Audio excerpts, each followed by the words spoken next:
Fox News has decided that coronavirus is essentially over. We're bored of talking about it. It's not that big of a deal. Let's go to cover other things. So now this is according to a Media Matters study. Now, according to that study, what started out as coverage from Fox News about public health and scientific concerns, which is good, right? And you want to give them credit for actually being able to do that and to put professionals on the air, health professionals, and talk about the science and talk about safety and all that. What started from that eventually shifted to economic anxiety and these protests, the anti-stay-at-home protests.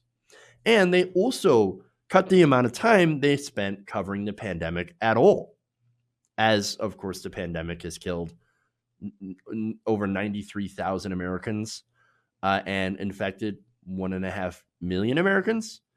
And so, nonetheless, even with those numbers growing every day, and the death count's really the one to watch because as you do more testing, you're going to find more positive tests. The death toll is really what matters, and that continues to increase quite a bit. Yet, Fox News's coverage of it has decreased. Actually, from March to May, the network posted a 20% decline in coronavirus coverage.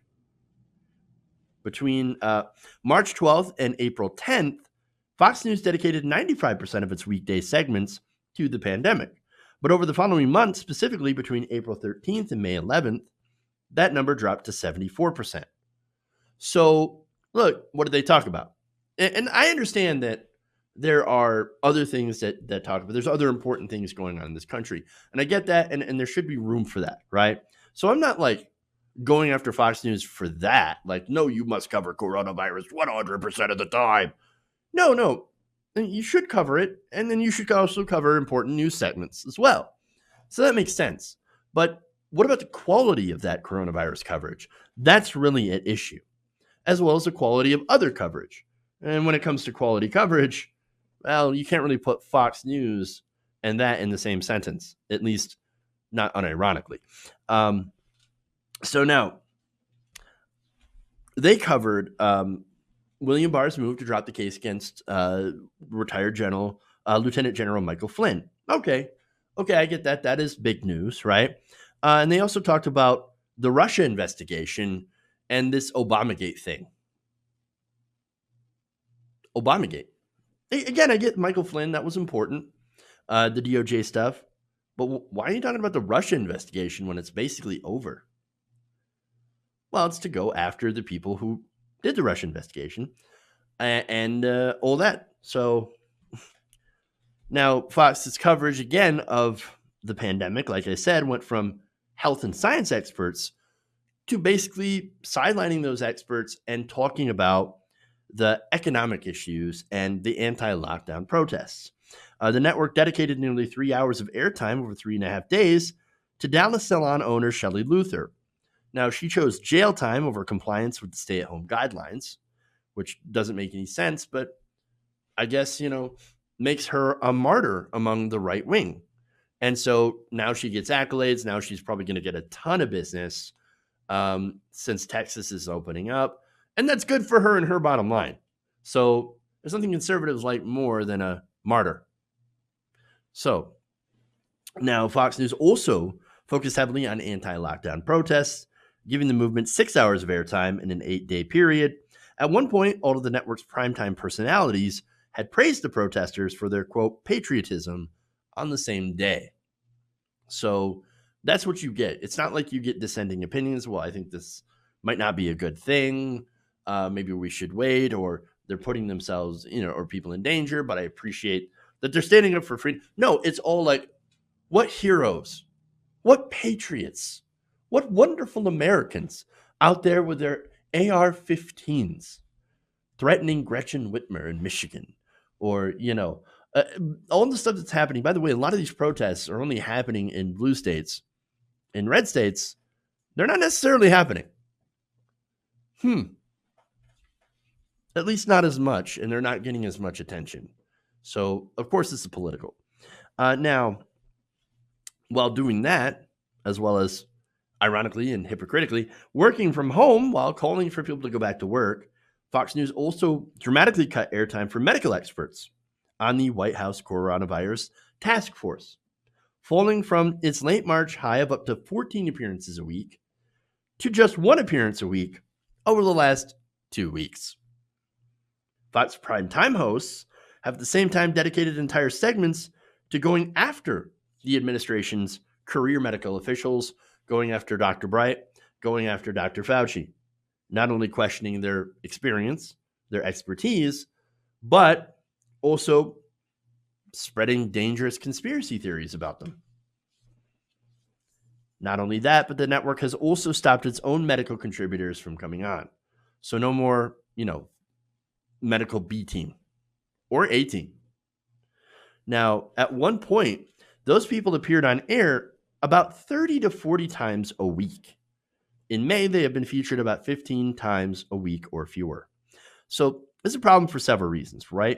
For one, Fox News, like it or not, it's the most watched network on television.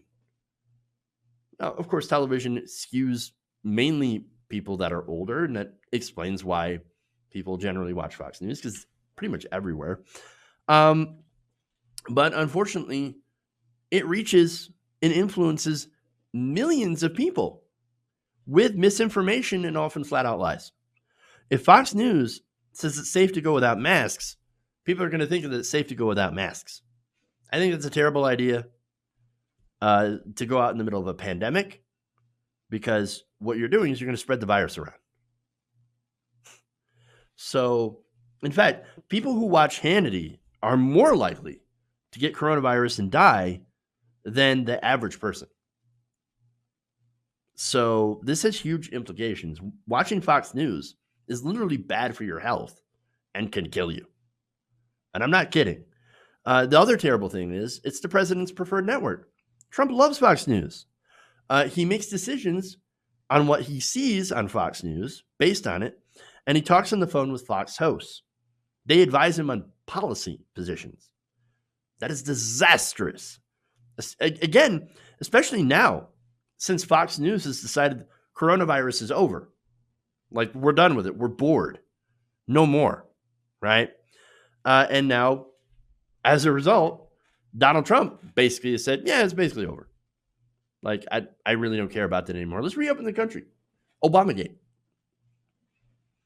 It's clearly not over. They are ignoring the experts, and they're also just suppressing them, not allowing them to have airtime.